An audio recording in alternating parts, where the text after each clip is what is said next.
Alors, Bezrat Hashem, les ordres de ce matin, Parashat Ekev. Patach, Rabbi Shimon nous enseigne, Tachaze min agin tavin veshapirin avu nahage, maré du Suata de Malka.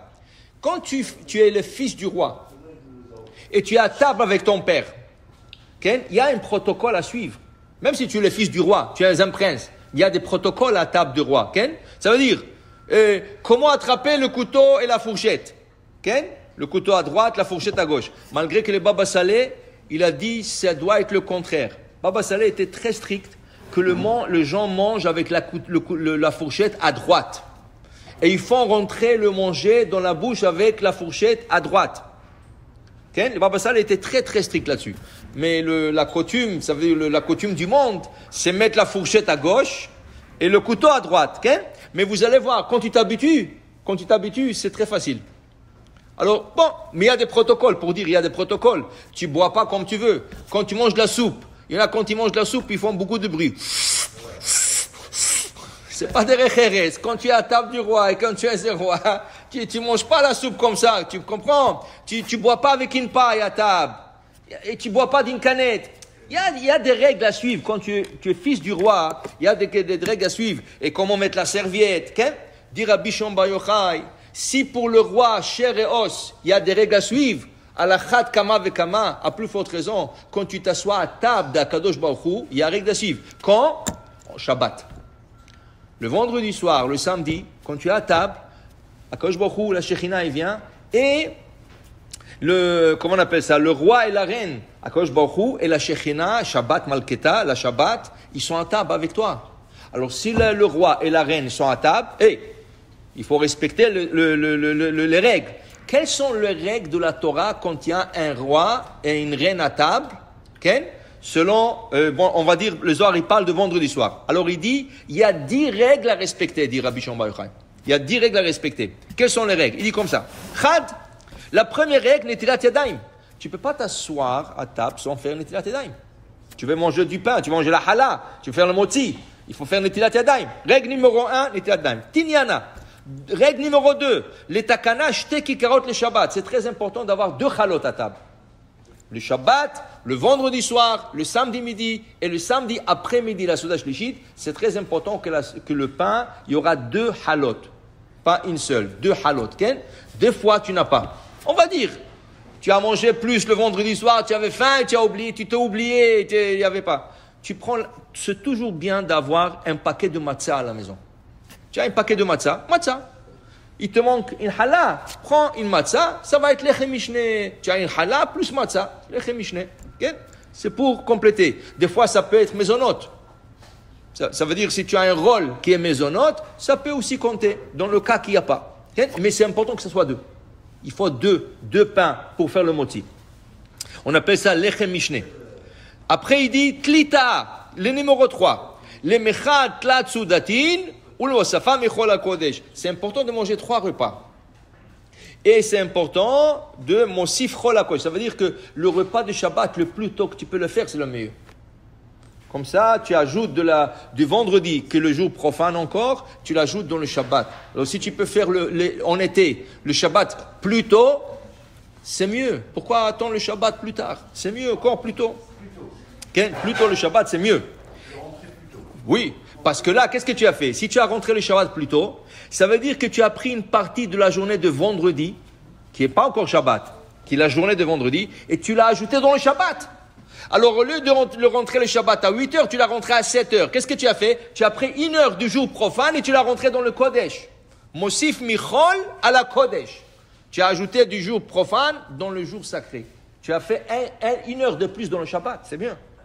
Après, il dit ici, 4e chose, Revi'a, l'an'ara patora bishraga, d'avoir le bougie de Shabbat à côté de la table. On a dit que déjà dans plusieurs cours, que pour le séfarade, on ne met pas le bougeoir à table. D'abord, il y a beaucoup de problèmes halachiques et problèmes techniques. Il y a des enfants qui bougent, ils te font tomber une bougie, la nappe t'attrape feu, tu sais pas, est-ce qu'il faut jeter de l'eau, on a droit, on n'a pas droit, ou des fois on n'a pas droit, tu jettes. Pourquoi rentrer dans tout ça? Deux, le Harizal dit, notre table représente le Mizbeach. le chandelier de Shabbat, il représente le candelabre. Est-ce que le candelabre était sur la table? Non. Le candelabre était en face de la table. Alors la même chose, on met toujours les bougies de Shabbat en face de la table de Shabbat. Et ils éclairent sur la table de Shabbat. Comme ça, le vendredi, quand tu fais ton kiddush, tu regardes aussi les bougies. Alors il dit ici, c'est important que le candelabre soit en face de la table. Si c'est possible, si c'est pas possible, pas possible. Mais c'est important si on peut l'arranger de telle manière. Chamisha'a, cinquième chose, kos de vaichulu. Avoir un verre pour faire vaichulu. Et le verre, ça doit être le meilleur verre que tu peux. En argent, c'est la meilleure chose. Sinon, deuxième choix, cristal. Cristal, c'est le deuxième choix. Sinon, n'importe quoi, mais c'est bien d'avoir un verre honorable pour le Shabbat. Après, Shetita 6. Les meve al patora, mile doraita. Toujours préparer un dvar Torah pour le Shabbat.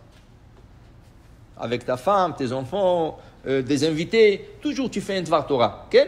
La paracha, quelque chose de la paracha, quelque chose. Ça peut être une halakha, mais toujours c'est important d'avoir un dvar Torah à table. Après, Shevi'a d'allonger le repas de Shabbat, peut-être un pauvre frappera sur la porte et tu vas lui donner à manger. À l'époque, il ne donnait pas la tzedaka de l'argent. À l'époque du Talmud, il donnait le manger.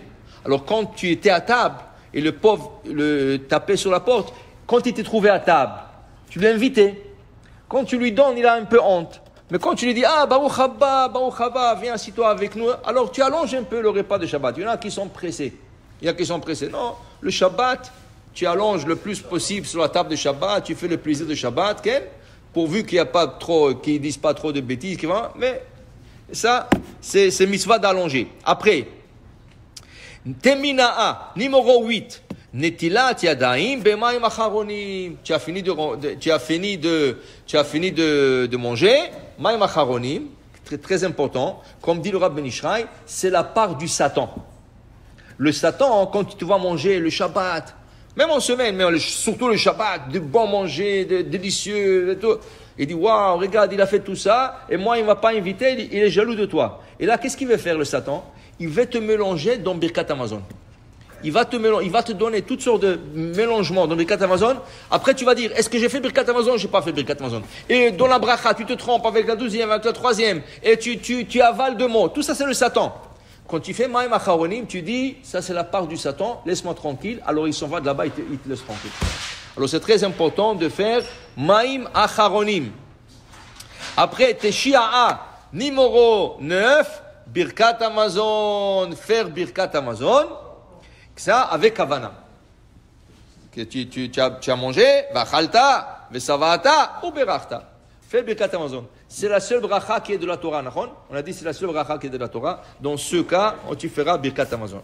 Asira'a, numéro 10 dans le protocole de la table de Shabbat, Kos de bracha. Ça, c'est pas tout le monde qui le font.